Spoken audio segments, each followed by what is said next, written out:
Hello friends, welcome back to Jafar tech areas.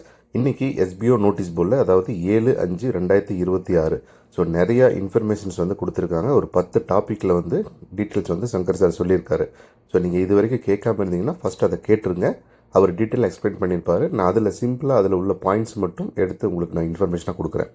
So இந்த சேனலில் SPO related டீட்டெயில்ஸும் வரும். அதே மாதிரி யூடியூப்பில் கேன்வாவில் video editing, image creations, so இந்த மாதிரி டெக்னிக்கல் டீட்டெயில்ஸும் நிறைய வரும். ஸோ அதனால் இது வரைக்கும் நீங்கள் சப்ஸ்கிரைப் பண்ணாமல் இருந்தால் மறக்காமல் சப்ஸ்கிரைப் பண்ணிடுங்க. நம்ம ஃபஸ்ட்டு டாபிக் என்ன அப்படின்னா, டிக்கெட் ரைஸ் இஷ்யூ. எஸ்பிஓவில் நீங்கள் லாகின் பண்ணிங்க அப்படின்னாலே தெரியும், ஒரு டிக்கெட் ரைஸ் பண்ணுறதுக்கு ஒரு ஆப்ஷன்ஸ் கொடுத்துருப்பாங்க.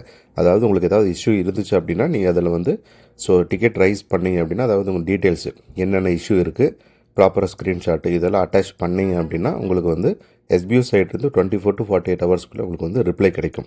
ஸோ அந்த டிக்கெட் ரைஸ் யார் பண்ணலாம் அப்படின்னா, உங்களுக்கு வந்து டாஸ்க் ரிலேட்டடாக ஏதாவது இஷ்யூ இருந்துச்சு, ஐடி ப்ராப்ளம் இருந்துச்சு, ஐடி வந்து ஒர்க் ஆகலை, ஐடி ஓப்பன் ஆகலை, அந்த மாதிரி எதுவும் இஷ்யூ இருந்துச்சு அப்படின்னா நீங்கள் வந்து தாராளமாக ப்ராப்பரான ஸ்க்ரீன்ஷாட் அட்டாச் பண்ணிவிட்டு நீங்கள் வந்து டிக்கெட் ரைஸ் பண்ணலாம். யார் பண்ணக்கூடாது அப்படின்னா, ஓல்டு பேமெண்ட், ரீஃபண்ட் இந்த மாதிரி இஷ்யூஸ் இருந்துச்சு அப்படின்னா டிக்கெட் ரைஸ் பண்ணாதீங்க. அந்த மாதிரி ரைஸ் பண்ணிங்கன்னா நிறைய queries வந்து இன்க்ரீஸ் ஆகிரும். ஸோ ஒன் பை ஒன்னாக ரிப்ளை பண்ணி கொடுக்கறதுக்கு லேட் ஆகும். பேமெண்ட் ரிலேட்டட் அப்டேட் வந்து நோட்டீஸ் போர்டில் உங்களுக்கு ரெகுலராக வந்துட்டுருக்கும். நீங்கள் அதை ஃபாலோ பண்ணிக்கங்க. நீங்கள் வந்து உங்களுக்கு ஒர்க் ரிலேட்டடாக இஷ்யூ இருந்துச்சு அப்படின்னா எஸ்பிஓ ப்ரூஃப் ஆஃப் 2 குரூப் வந்து ஸ்டார்ட் பண்ணியிருக்காங்க. அதில் வந்து இப்போ லாக்கில் இருக்குது. ஸோ அது ஒன்ஸ் ஓப்பன் ஆனவொன்னே நீங்கள் அங்கேயே டேரெக்டாக கொஸ்டின் கேட்டுக்கலாம். அதில் கேட்டிங்கன்னா இமீடியட்டாக உங்களுக்கு ஆன்சர் கிடைக்கும். டிக்கெட் ரைஸ் பண்ணிங்கன்னா ஒரு 24 hour to 48 hours ஆகும். ஸோ அதனால் அந்த மாதிரி உண்மையிலேயே டாஸ்க் ரிலேட்டட் இஷ்யூ இருந்தால் மட்டும்தான் நீங்கள் வந்து டிக்கெட் ரைஸ் பண்ணணும். ப்ராப்பராக ஒர்க் பண்ணிவிட்டு ஒர்க்கு சப்போர்ட் ஆகலை, சப்மிட் ஆகலை, எரர் வருதுன்னா நீங்கள் ரைஸ் பண்ணலாம். ஃபஸ்ட்டு குரூப்பில் கேட்டுங்க, அதுக்கப்புறம் டிக்கெட் வந்து நீங்கள் ரைஸ் பண்ணிக்கலாம். செகண்ட் பார்த்தீங்கன்னா டாஸ்க் ரிஜெக்ஷன். இப்போ நிறைய பேர்த்துக்கு வந்து டாஸ்க் பண்ணிகிட்டு இருக்கீங்க, அதில் வந்து சில பேர்த்துக்கு வந்து டாஸ்க் வந்து ரிஜெக்ட் ஆகிருக்கும், உங்கள் பேமெண்ட்டும் வந்து டிடெக்ட் ஆகிருக்கும். ஸோ அதுக்கு என்ன காரணம் அப்படின்னா, எஸ்பிஓவில் நீங்கள் வந்து ஒரு டாஸ்க் பண்ணும்போது அந்த டாஸ்க் பேஜ்லேயே வந்து எப்படி டாஸ்க் பண்ணணும் அப்படின்னு ப்ராப்பரான டீட்டெயில்ஸ் வந்து வீடியோ கொடுத்துருக்காங்க. அப்படி இல்லை அப்படின்னா என்னுடைய சேனல்லே வந்து நான் வீடியோ போட்டிருக்கேன், நீங்கள் அதையும் பார்த்து தெரிஞ்சுக்கலாம். ஃபேஸ்புக்கை பொறுத்த வரைக்கும் இன்ஸ்டாகிராம், ஃபேஸ்புக் ரெண்டுலேயுமே டாஸ்க் பண்ணுறீங்க கண்டென்ட் ஷேரிங்கில். அதில் வந்து மோஸ்ட்லி ரிஜெக்ட் ஆகிறது பார்த்தீங்கன்னா இந்த ஃபேஸ்புக் போஸ்ட் போடுற டாஸ்க் தான் வந்து ரிஜெக்ட் ஆகுது. அதுக்கு காரணம் என்ன அப்படின்னா, ஃபேஸ்புக்கில் வந்து நீங்கள் வந்து பப்ளிக்கில் வைக்கணும், ஆனால் ப்ரைவேட்லேயும் குரூப்லேயும் ஸ்டோரியாகவும் நிறைய பேர் போடுறாங்க. ஸோ அதனால் வந்து ரிஜெக்ட் ஆகுது. அதுக்கப்புறம் பார்த்திங்கன்னா இந்த டேக்ஸ் வந்து கொடுத்துருப்பாங்க. டேக்ஸ் வந்து நீங்கள் மேனுவலாக ஹேஷ் சிம்பிள் போட்டு பை மோட் அப்படின்னு சர்ச் பண்ணினாலே ஆட்டோமேட்டிக்காக அதில் வந்து மேலே காட்டும் உங்களுக்கு. நான் ரைட் சைட் ஷோ பண்ணுறேன், அதை நீங்கள் பார்த்தீங்க அப்படின்னு தெரிஞ்சுக்கலாம். ஸோ இந்த மாதிரி ஒன்ஸ் சப்மிட் பண்ணதுக்கப்புறம் வந்து ப்ளூ கலராக சேஞ்ச் ஆகும். அந்த மாதிரி சேஞ்ச் ஆனால் தான் ப்ராப்பராக வந்து ஹேஷ்டேக் வந்து கரெக்டாக செட் ஆகிருக்கு அப்படிங்கிறது உங்களுக்கு தெரியும். அப்புறம் பார்த்தீங்கன்னா நீங்கள் வந்து பை மோட்டில் ப்ராடக்ட் சர்ச் பண்ணுறீங்க, ஆப்பில் போய்ட்டு சர்ச் பண்ண உடனே அந்த ப்ராடக்ட் வந்து சின்ன இமேஜாக ஷோ ஆகும்.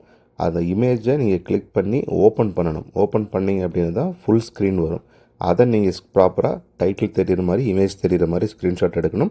ஃபேஸ்புக்கில் அட்டாச் பண்ணும்போது ப்ராப்பரான ஹேஷ்டேக்கு, ப்ராடக்டுடைய டைட்டிலு, இந்த ப்ராடக்ட்டை பற்றி நீங்கள் என்ன நினைக்கிறீங்க அப்படிங்கிற 5 words இது எல்லாம் போட்டுட்டு கரெக்டாக ஸ்க்ரீன்ஷாட் எடுக்கணும். அதை ஷேர் பண்ணும்போது அந்த லிங்க்கும் வந்து ப்ராப்பராக ஷேர் பண்ணணும். பழைய லிங்க் இல்லாமல் அந்த ஷேர் பண்ணுற லிங்க்கை யூஸ் பண்ணணும். ப்ராப்பராக ஸ்க்ரீன்ஷாட் எடுத்து நீங்கள் அட்டாச் பண்ணிங்கன்னா இது வந்து கண்டிப்பாக வந்து சப்மிட் ஆகும். இன்ஸ்டாகிராமில் கொஞ்சம் இஷ்யூஸ் இருக்குது, அதனால் மோஸ்ட்லி வந்து ஃபேஸ்புக் யூஸ் பண்ணிங்கன்னா பெட்டராக இருக்கும். இதில் ப்ராப்பராக நீங்கள் பண்ணிவிட்டு பண்ணாமல் இருந்து நீங்கள் வந்து டிக்கெட் ரைஸ் பண்ணிங்கன்னா அது ரிஜெக்ட் பண்ணுவாங்க. நோட்டீஸ் போர்டு இல்லைனா ப்ரூஃப் ஆஃப் குரூப்பில் கேட்க சொல்லுவாங்க. அதனால் நீங்கள் வந்து ஃபஸ்ட்டு குரூப்பில் கேளுங்க, டிக்கெட் இதுக்கெல்லாம் ரைஸ் பண்ணக்கூடாது. மூணாவதாக பார்த்தீங்கன்னா டாஸ்க் நாட் ஓப்பன். அதாவது யாருக்கெல்லாம் டாஸ்க் ஓப்பன் ஆகாது அப்படிங்கிற ஒரு டாப்பிக்கில் பேசியிருக்காங்க. இதில் வந்து இப்போதைக்கு லாஸ்ட் இயரில் சேல்ஸ் டீமில் ஜாயின் பண்ணி கூப்பனோ அல்லது எஜுகேஷன் கோர்ஸோ பர்ச்சேஸ் பண்ணவங்களுக்கு மட்டும்தான் டாஸ்க் ஓப்பன் இருக்கும். அதே மாதிரி லாஸ்ட் இயரில் லாஸ்ட்டாக எண்ட் டைமில் ஜாயின் பண்ணியிருப்பாங்க. ஸோ அவங்களுக்கு வந்து டாஸ்க் ஓப்பன் ஆகும். ஸோ அவங்கெல்லாம் வந்து ஈஸியாக ஓப்பன் பண்ணிக்கலாம். ஆனால் இந்த ப்ரமோஷன் டீமில் இருக்கிறவங்களுக்கு வந்து டாஸ்க் இப்போதைக்கு ஓப்பன் பண்ணல. அதனால் நீங்கள் அந்த பேஜில் போனீங்க அப்படின்னா உங்களுக்கு வந்து ஷோ ஆகாது. அதனால ஒரு சில பேர் வந்து இதுக்கு டிக்கெட் ரைஸ் பண்ணுறீங்க, டாஸ்க் ஓப்பன் ஆகலை அப்படின்னு. So only for sales team மட்டும்தான். ப்ரொமோஷன் டீம் இப்போ வரைக்கும் டாஸ்க் ஓப்பன் ஆகலை. ஸோ அதனால் ப்ரொமோஷன் டீம் எல்லாம் வெயிட் பண்ணுங்கள். ஒன்ஸ் வந்து அவங்க ஒர்க் ஸ்டார்ட் பண்ணதுக்கப்புறம் எல்லோரும் பண்ணுற மாதிரி இருக்கும். அது வரைக்கும் கண்டிப்பாக வெயிட் பண்ணி ஆகணும். நாலாவதாக பார்த்தீங்கன்னா profile and bank detail update. நிறைய பேர் வந்து இதுக்கும் வந்து டிக்கெட் ரைஸ் பண்ணுறீங்க, பேங்க் டீட்டெயில் சேஞ்ச் பண்ணணும் அப்படின்னு. ஸோ அதில் வந்து உங்களுக்கு அப்டேட் பண்ண மாட்டாங்க. உங்களுக்கு வந்து பேங்க் டீட்டெயிலும் ப்ரொஃபைலும் அப்டேட் பண்ணணும் அப்படின்னா, ப்ரொஃபைலில் நம்பர் சேஞ்ச் பண்ணுறது, இமெயில் சேஞ்ச் பண்ண முடியாது. ஸோ இந்த மாதிரி பண்ணுறதுக்கு நீங்கள் வந்து sbo tvm@gmail.com அதுக்கு வந்து நீங்கள் மெயில் பண்ணணும். நீங்கள் மெயில் பண்ணதுக்கப்புறம் எஸ்பிஓ சைடு வந்து நீங்கள் லாகின் பண்ணிங்கன்னா அதில் சேஞ்ச் ஆகாது. ஆனால் அவங்களுடைய டேட்டாவில் வந்து உங்களுடைய பேங்க் டீட்டெயில் வந்து சேஞ்ச் பண்ணிடுவாங்க. இப்போ நீங்கள் ஆல்ரெடி வித்ட்ரா கொடுத்துருக்குறீங்க, இந்த டைமில் வந்து பேங்க் சேஞ்ச் பண்ணணும், பேங்க்கில் இஷ்யூ இருக்குது அப்படின்னா நீங்கள் இமீடியட்டாக மெயில் பண்ணுங்கள். ஸோ உங்கள் பேமெண்ட் ரிலீஸ் பண்ணுறதுக்கு முன்னாடி அந்த டீட்டெயிலை சேஞ்ச் பண்ணிவிட்டு ஸோ உங்களுடைய புது அக்கௌண்ட்டுக்கு வந்து பேமெண்ட் வந்து சென்ட் பண்ணிடுவாங்க. இதுக்கு டிக்கெட் ரைஸ் பண்ணாதீங்க. 5வது டாபிக் பார்த்தீங்கன்னா பைமோட் எலைட் மெம்பர்ஷிப் வந்து யார் பர்ச்சேஸ் பண்ணணும் அப்படின்னு. ஸோ இப்போ வந்து நீங்கள் ஆல்ரெடி வந்து ஓல்டு மெம்பராக இருப்பீங்க, சேல்ஸ் டீமில் ஜாயின் பண்ணியிருப்பீங்க லாஸ்ட் டைமில். ஆனால் வந்து கூப்பன் கோடோ அப்படி இல்லைனா எஜுகேஷன் கோர்ஸோ வந்து பர்ச்சேஸ் பண்ணியிருக்க மாட்டீங்க. ஸோ அவங்க மட்டும்தான் இந்த பைமோட் எலைட்ஷிப் மெம்பர்ஷிப் அப்படிங்கிறது பர்ச்சேஸ் பண்ணணும். நீங்கள் சேல்ஸ் டீம்லேயே கண்டினியூ பண்ணணும் விருப்பப்பட்டா. அப்படி இல்லை அப்படின்னா ஒரு டைம் கொடுத்துருக்காங்க, 15 டேஸ் கொடுத்தாங்க, இப்போ இன்னும் 13 டேஸ் இருக்குது. ஸோ அதுக்குள்ளே நீங்கள் வந்து பைமோட் எலைட் மெம்பர்ஷிப் பர்ச்சேஸ் பண்ணல அப்படின்னா நீங்கள் ஆட்டோமேட்டிக்காக உங்களுக்கு வந்து ப்ரமோஷன் டீமில் வந்து சேஞ்ச் ஆயிரும். ஸோ ப்ரமோஷன் டீமில் சேஞ்ச் ஆயிடுச்சு அப்படின்னா உங்களுக்கு அந்த இன்கம் இது வரைக்கும் நீங்கள் சேல்ஸ் டீமில் ஜாயின் பண்ணியிருக்கும்போது அதுக்கு தகுந்த மாதிரி இன்கம் கிடச்சிருக்கும். ஸோ அதெல்லாம் வந்து டிடெக்ட் ஆகிட்டு ப்ரொமோஷன் டீமுக்கு என்ன இன்கமோ அந்த இன்கம் தான் உங்களுக்கு வந்து கிடைக்கும். ஸோ அதனால் நியூ மெம்பரும் சேல்ஸ் டீமில் ஜாயின் பண்ணிவிட்டு பர்ச்சேஸ் பண்ணாதவங்க மட்டும்தான் பைமோட்டில் மெம்பர்ஷிப் வந்து இப்போதைக்கு பர்ச்சேஸ் பண்ணணும். 6வது பார்த்தீங்கன்னா பைமோட் ரிலேட்டட் இஷ்யூ. ஸோ பைமோட்டில் பார்த்தீங்கன்னா ஒரு சில பேர்த்துக்கு நீங்கள் பைமோட் ஆப்பில் வந்து லாகின் பண்ணும்போது ஃபஸ்ட் டைம் மொபைல் நம்பரை வந்து தப்பாக கொடுத்துருக்கலாம். அப்படி இல்லைன்னா அதில் அந்த வந்திருக்கக்கூடிய பைமோட்டுடைய ஐடி வந்து ஏதாவது இஷ்யூ இருக்கலாம்.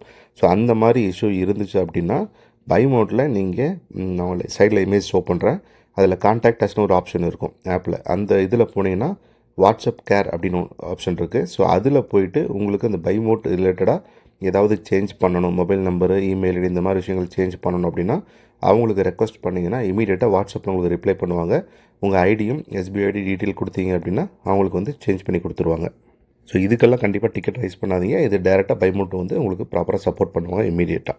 7வதாக பார்த்தீங்கன்னா பைமோட் யூசர்ஸ் வந்து கண்டிப்பாக பண்ண வேண்டிய விஷயம். இப்போ பைமோட்டில் நீங்கள் ஏற்கனவே ஜாயின் பண்ண டைம்லேயே ஒரு சில பேர் அட்ரஸ் வந்து ப்ராப்பராக அப்டேட் பண்ணியிருப்பீங்க, ஒரு சில பேர் வந்து அப்டேட் பண்ணாமல் இருந்திருப்பீங்க. ஏன்னா ப்ராடக்ட் இது வரைக்கும் நம்ம பர்ச்சேஸ் பண்ண ஸ்டார்ட் பண்ணல. ஸோ அதனால் இப்போ வந்து நிறைய டீட்டெயில்ஸ் கொடுத்துருக்காங்க. ப்ராப்பராக ஸ்ட்ரீட் நேமு, அதுக்கப்புறம் pincode, alternative contact number, email ID இந்த மாதிரி கம்ப்ளீட் டீட்டெயில் கொடுத்துருக்காங்க.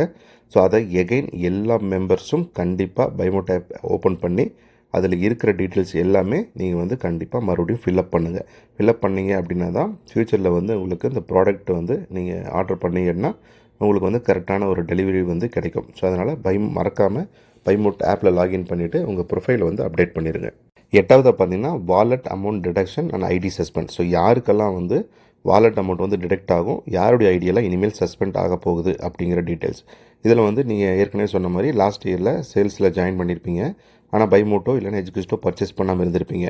ஸோ அவங்களுக்குலாம் 13 நாள் டைம் கொடுத்துருக்காங்க. அந்த 13 நாளுக்குள்ளே நீங்கள் வந்து பைமோட் எலைட் மெம்பர்ஷிப் பர்ச்சேஸ் பண்ணி ஆகணும். பண்ணிங்க அப்படின்னா உங்களுக்கு வந்து வாலெட்டில் இருக்கிற ஒரு அமௌண்ட்டு கம்ப்ளீட்டாக உங்களுக்கு கிடச்சிரும். நீங்கள் சேல்ஸ் டீமில் ஒரு டாஸ்க் பண்ணும்போது உங்களுக்கு ஒரு 200 கிடச்சிருந்துச்சி அப்படின்னா ப்ரொமோஷன் டீமுக்கு அது வந்து ஒரு 50 இருக்கும். ஆனால் நீங்கள் வந்து ப்ராடக்ட் பர்ச்சேஸ் பண்ணாமல் நீங்கள் சேல்ஸ் டீமில் இருந்து டெய்லி 200 அப்படிங்கிற ரேஞ்சில் ஒரு 20,000 சேர்த்து வச்சுருப்பீங்க வாலெட்டில். அதை வந்து இப்போ ட்ரான்ஸ்ஃபர் பண்ணி வச்சுருக்கிறீங்க அஃபிலியேட் வாலெட்டில். ஆனால் நீங்கள் வந்து இது வரைக்கும் பர்ச்சேஸ் பண்ணல. ஸோ ஆட்டோமேட்டிக்காக 13 நாளில் உங்களுக்கு வந்து ப்ரொமோஷன் டீமாக மாறிடும். ஸோ ப்ரமோஷன் டீமை மாறிட்டு நீங்கள் 2 மாதம் டாஸ்க் பண்ணியிருக்கீங்கன்னா ப்ரொமோஷன் டீமில் இருக்கிறவங்களுக்கு என்ன இன்கமோ டெய்லி 50 ருபீஸ் அப்படின்னா அதுக்கு தகுந்த மாதிரி இந்த 2 மாதத்துக்கு உண்டான அமௌண்ட் வந்து ஆட் ஆகும். மீதி இருக்கிற அமௌண்ட் வாலெட்லேருந்து டிடெக்ட் ஆயிரும். அதுக்கப்புறம் நீங்கள் வந்து இப்போ டாஸ்க் எலிஜிபிளாக இருக்கீங்க. இது வரைக்கும் வந்து சேல்ஸ் டீமில் இருந்து பர்ச்சேஸ் பண்ணிவிட்டு டாஸ்க் பண்ணிகிட்ருக்கீங்க, எலிஜிபிளாக இருக்கீங்க. ஆனாலும் வந்து நிறைய பேர் டாஸ்க் பண்ணாமல் இருக்காங்க. 3 டாஸ்க் கொடுத்துருக்காங்க. ஸோ ஒரு டாஸ்கில் 27, 2 டாஸ்கில் 6, 7 அந்த மாதிரி கிடைக்கும். ஸோ இந்த மாதிரி பண்ணாமல் இருந்தீங்க அப்படின்னா ஒரு 1 வீக் வரைக்கும் டைம் கொடுப்பாங்க. ஸோ 1 வீக் அப்புறமும் உங்கள் ஐடியிலேருந்து டாஸ்க் ப்ராப்பராக சப்மிட் ஆகலை அப்படின்னா ஆட்டோமேட்டிக்காக உங்கள் ஐடியை வந்து சஸ்பெண்ட் பண்ணிடுவாங்க. அதுக்கப்புறம் நீங்கள் வந்து அதை ஆக்டிவ் பண்ண முடியாது. ஸோ அதனால் டாஸ்க் எலிஜிபிள் யாரெல்லாம் இருக்கீங்களோ சேல்ஸ் டீமில் லாஸ்ட் நியூவாக ஜாயின் பண்ணவங்க, ஸோ கண்டிப்பாக டாஸ்க்கை பண்ணுங்கள். நீங்கள் லாகின் பண்ணி பார்த்தீங்கனாலே தெரியும் டாஸ்க் ஓப்பன் ஆகுதா இல்லையா. டாஸ்க் சப்மிஷன் பேஜ் உங்களுக்கு ஓப்பன் ஆச்சு அப்படின்னா நீங்கள் கண்டிப்பாக டாஸ்க் பண்ணி ஆகணும். அடுத்து 9வது டாபிக் பார்த்தீங்கன்னா பைமோட் கூப்பன் வந்து செல்லிங் பண்ணுறதுக்கு ஒரு ஆப்ஷன்ஸ் வந்து கொண்டு வர போகிறாங்க. இப்போ வந்து பேக் எண்டில் வந்து ஒர்க் போயிட்டுருக்கு. ஸோ அதில் அவங்க என்ன பிளான் பண்ணியிருக்காங்க அப்படின்னா இப்போ பைமோட்டில் வந்து பார்த்தீங்கன்னா தெரியும், நீங்கள் 10,000 பர்ச்சேஸ் பண்ணியிருப்பீங்க. உங்களுக்கு வாலெட்டில் வந்து கூப்பனில் வந்து 13,000 கூப்பன் இருக்கும், சில பேர்த்துக்கு வந்து 16,000 இருக்கும். அதை நம்ம வந்து எப்படி ஆல்ரெடி யூஸ் பண்ணிக்கலாம் அப்படின்னு சொல்லிட்டாங்க. நீங்கள் வந்து ஒரு 1000 ப்ராடக்ட் வாங்கினீங்கன்னா உங்களுக்கு ஒரு 500 கூப்பன் இருந்துச்சுன்னா அதை வச்சு 30% டிஸ்கவுண்ட்டு 25% டிஸ்கவுண்ட்டில் நீங்கள் வந்து ப்ராடக்ட் வாங்கிக்கலாம். நிறைய பேர் இப்போ வரைக்கும் யூஸ் பண்ணாமல் இருக்காங்க. ரெண்டாவது, இப்போ வெளியில் அவுட் சைட் கஸ்டமர் எஸ்பிஓ இல்லாமல் டைரெக்டாக வந்து பைமோட்டை சர்ச் பண்ணி ப்ராடக்ட் வாங்கணும்னு நினைக்கிறவங்க, ஸோ அந்த கூப்பனை எப்படி பர்ச்சேஸ் பண்ணுறது அப்படிங்கிறத பற்றி இப்போ புது அப்டேட் பண்ணிகிட்ருக்காங்க. ஸோ அதுபடி என்ன ஆகும் அப்படின்னா, இப்போ வந்து ஒரு மெம்பருக்கு கீழே இப்போ நீங்கள் பைமோட் கூப்பன் வாங்கியிருக்கீங்க அப்படின்னா உங்களுக்கு கீழே 7 யூசர்ஸ் வந்து அலர்ட் பண்ணுவாங்க. அதாவது எஸ்பிஓவில் இல்லாமல் ஜென்ரல் யூசர்ஸ். ஸோ அந்த யூசர்ஸ் வந்து அவங்க ப்ராடக்ட் பர்ச்சேஸ் பண்ணும்போது உங்களுடைய கூப்பன் வந்து அங்கே ஷோ ஆகும். 500 கூப்பன் இருக்கும், 200, 100 கூப்பன் இருக்கும். ஸோ அந்த கூப்பனை வந்து அவங்க கிளிக் பண்ணி ஆட்டோமேட்டிக்காகவே வந்து அதை பர்ச்சேஸ் பண்ணுற மாதிரி ஆப்ஷன் கிடைக்கும். ஸோ உங்களுக்கு கூப்பன் டிடெக்ட் ஆகும். இந்த கூப்பன் 500 கூப்பன் டிடெக்ட் ஆச்சு அப்படின்னா அந்த அமௌண்ட் எஸ்பிஓ வாலெட்டில் உங்களுக்கு வந்துடும். அவங்களுக்கு என்ன கிடைக்கும்னா அது வந்து ஒரு ரிவார்ட் பாயிண்ட்டாக கிடைக்கும். ஒரு 50 ரூபா ரிவார்ட் பாயிண்ட் கிடைக்கும். நெக்ஸ்ட் டைம் பர்ச்சேஸ் பண்ணும்போது அதான் வந்து ரீடீம் பண்ணிக்கலாம். ஓகேவா? ஸோ இது வந்து இப்போதைக்கு ப்ராசஸ் பண்ணிகிட்டு இருக்காங்க. இது அப்படி இல்லைன்னா ஃப்யூச்சரில் ஆட்டோமேட்டிக்காக வர்றதுக்கு வாய்ப்பு இருக்குது. ஆட்டோமேட்டிக்காக நீங்கள் எதுவுமே பண்ண வேண்டாம். டேரெக்டாக கஸ்டமர் வருவாங்க, ப்ராடக்ட் பர்ச்சேஸ் பண்ணுவாங்க, உங்கள் கூப்பன் யூஸ் பண்ணுவாங்க, அதுக்குண்டான அமௌண்ட் வந்து எஸ்பிஓ வாலெட்டில் ஆட் ஆயிரும். நீங்கள் வந்து வித்ட்ரா பண்ணி எடுத்துக்கலாம். ஸோ இந்த மாதிரி ப்ராசஸை வந்து ட்ரை பண்ணிகிட்டு இருக்காங்க. இது வந்து ஒன்ஸ் சக்ஸஸ் ஆச்சு அப்படின்னா இதை பற்றின அப்டேட் வந்து கூடிய சீக்கிரத்தில் வந்து கொடுப்பாங்க. ஸோ 10வது பாயிண்ட் பார்த்தீங்க அப்படின்னா, ஸோ டெலகிராம் குரூப்பு நீங்கள் ஓனாக வச்சுருப்பீங்க. எல்லாருமே உங்களுக்கு டீம் இருக்கும், நீங்கள் ஒரு குரூப் வச்சுருப்பீங்க. ஸோ அந்த குரூப்பில் இன்றைக்கி நடந்த இன்ஃபர்மேஷன் ஸோ கண்டிப்பாக சொல்லிடுங்க. இந்த மாதிரி 10 டாபிக் வந்து போட்டிருக்காங்க. ஸோ எல்லா இஷ்யூஸும் மென்ஷன் பண்ணியிருக்காங்க. உங்களுக்கு ஏதாவது ப்ராப்ளம் இருந்துச்சுன்னா நீங்கள் அதை வந்து போய் செக் பண்ணிக்கிங்க அப்படிங்கிறத கண்டிப்பாக இன்ஃபர்மேஷனாக கொடுத்துருங்க. இல்லை என்னென்ன டாபிக் அப்படிங்கிறத நீங்கள் வந்து டைப் பண்ணி கொடுத்தாலும் ஓகே தான். எதனால் அப்படின்னா ஃப்யூச்சரில் வந்து இப்போது சேல்ஸ் டீமில் பர்ச்சேஸ் பண்ணாமல் இருக்கவங்க ப்ரொமோஷன் டீம் மாறி அமௌண்ட் வந்து டிடெக்ட் ஆயிரும். அதுக்கப்புறம் உங்கள் டீமில் இருக்கிறவங்க வந்து இந்த மாதிரி அமௌண்ட் டிடெக்ட் ஆச்சுன்னு கேட்பாங்க. ஸோ அதுக்கு முன்னாடியே நீங்கள் வந்து ஒரு இன்ஃபர்மேஷனாக கொடுத்துருங்க. இந்த மாதிரி நீங்கள் வந்து சேல்ஸ் டீமில் ஜாயின் பண்ணி ப்ராடக்ட் பர்ச்சேஸ் பண்ணாமல் இருந்தீங்கன்னா கண்டிப்பாக பண்ணுங்கள். டாஸ்க் எலிஜிபிளாக இருந்து டாஸ்க் பண்ணாமல் இருந்தீங்கன்னா சஸ்பெண்ட் ஆயிரும். அதனால் கண்டிப்பாக பண்ணுங்கள். அப்படின்னு இல்லைன்னா ஆடியோ போய் கேட்க சொல்லுங்கள். கேட்டாங்க அப்படின்னா தான் ஃப்யூச்சரில் வந்து உங்கள்கிட்ட எல்லாம் க்ளோஸ் ஆனதுக்கப்புறம் வந்து உங்கள்கிட்ட கேட்டால் நீங்கள் வந்து அட்லீஸ்ட் ஷோ பண்ணலாம். குரூப்பில் இன்ஃபார்ம் பண்ணியிருக்கு, நோட்டீஸ் போர்டில் இன்ஃபார்ம் பண்ணியிருக்கு, நீங்கள் வந்து ப்ராப்பராக கேட்கல அப்படிங்கிறது. ஸோ அதனால் கண்டிப்பாக எல்லோரும் இன்ஃபார்ம் பண்ணிடுங்க. அப்புறம் ஒரு அடிஷ்னல் பாயிண்ட் என்ன அப்படின்னா, ஸோ ப்ரூஃப் ஆஃப் எஸ்பிஓவில் வந்து பேமெண்ட் ப்ரூஃப் வந்துட்டுருக்கும். நீங்கள் பார்த்துட்ருப்பீங்க. நிறைய பேர்த்துக்கு பேமெண்ட் போயிட்டுருக்கு. ஆனால் வந்து அவங்க இமெயிலில் நோட்டிஃபிகேஷன் வர்றது இல்லையா என்னன்னு தெரில. ஆனால் பேமெண்ட் ப்ரூஃபை வந்து ஷேர் பண்ண மாட்டேங்கிறாங்க. ஸோ உங்களுக்கு பேமெண்ட் இஷ்யூ ரிலீஸ் ஆச்சு அப்படின்னா கண்டிப்பாக அந்த ப்ரூஃபை வந்து ஏதாவது ஒரு கமெண்ட்டுக்கு சென்ட் பண்ணுங்கள். அப்படி இல்லைன்னா ஃப்யூச்சர் பேமெண்ட் வந்து உங்களுக்கு ஸ்டாப் ஆகிறதுக்கு வாய்ப்பு இருக்குது. ஸோ இதுதான் வந்து இப்போதைக்கு எஸ்பிஓ நோட்டீஸ் போர்டில் இன்றைக்கி சொன்ன இன்ஃபர்மேஷன். ஸோ இதில் ஏதாவது டவுட்ஸ் இருந்துச்சு அப்படின்னா நீங்கள் ஃபஸ்ட்டு நோட்டீஸ் போர்டில் கேட்டுருங்க. அதுக்கப்புறம் இந்த வீடியோ பார்த்தீங்கன்னா கிளியராக இருக்கும். வேறு ஏதாவது டவுட்ஸ் இருந்தால் கமெண்ட் கேட்கலாம். பேமெண்ட் வந்து கண்டிப்பாக ஜூலை 31 வரும் அப்படின்னு சொல்லியிருக்காங்க. ஸோ எல்லோரும் அதை நம்பி தான் வெயிட் பண்ணிகிட்ருக்காங்க. ஸோ நம்மளும் வெயிட் பண்ணி பார்ப்போம். ஸோ வரல அப்படின்னா என்ன பண்ணலாம், ஸோ கரெக்டாக வந்துச்சுன்னா என்ன பண்ணுறது அப்படிங்கிற நிறைய கேள்விகள் இருக்க தான் செய்யுது எல்லாத்துக்குமே. ஸோ அதனால் வெயிட் பண்ணி பார்ப்போம். இந்த 2 மாதம் தான் இருக்குது. அதுக்கப்புறம் வரல அப்படின்னா நம்ம வந்து அடுத்த ப்ராசஸ் என்ன அப்படிங்கிறத பார்க்கலாம். ஸோ அதனால் ஒரி பண்ண வேண்டாம். கண்டிப்பாக வரும் அப்படிங்கிற ஒரு கான்ஃபிடென்ட் வந்து எஸ்பிஓ சைட் கொடுத்துருக்காங்க. அதனால் வெயிட் பண்ணி பார்ப்போம்.